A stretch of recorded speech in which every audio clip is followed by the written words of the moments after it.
Okay, so as many as you guys know, I work down in rural Mexico, and there's a town called Lopez Mateo, which you have Constitution, which is where my community center is. That's the big town. And then you go off to a town that's really a fisherman village type of town.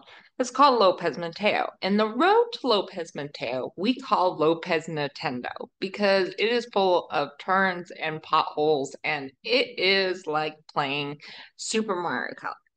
Well, they decided that they were going to repave the roads before whale watching season. And while they repaved the road, you had to drive in the desert on the dirt, which wasn't packed down. So if you stopped, you were getting stuck. So I was on my way back to Lopez Mateo, and in front of me, there was this big tractor trailer that got stuck.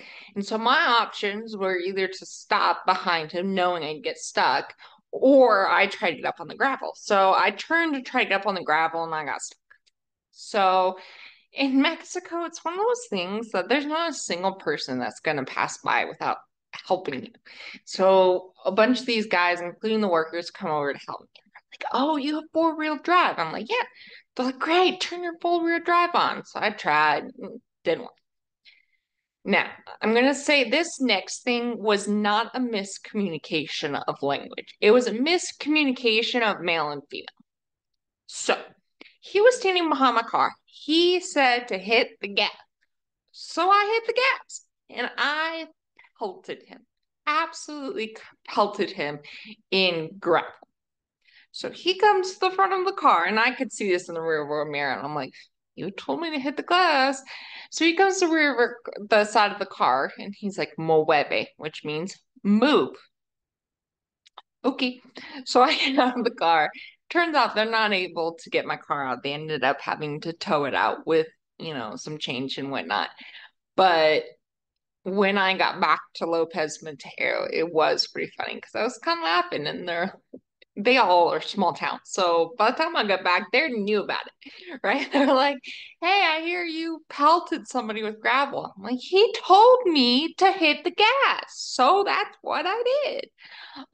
Nonetheless, I will say, while there is potholes in Mexico that are huge, there is speed bumps that if you hit them, you're hitting the roof and losing your transmission. And there's things like repaving the road where they make you go and drive in the desert. I will tell you though, my experience in Baja Sur, Mexico is there is not a single person that will pass you without trying to help. And I've had that before. I've had that stuck in the hand. I've had it where I need my car jumped and I didn't know how to say it into Spanish. So I was like, necesito ayuda, por favor. Aquí. Click, click, por favor. And I picked the older looking guy that I knew would help me. And he laughed, but then came to help me.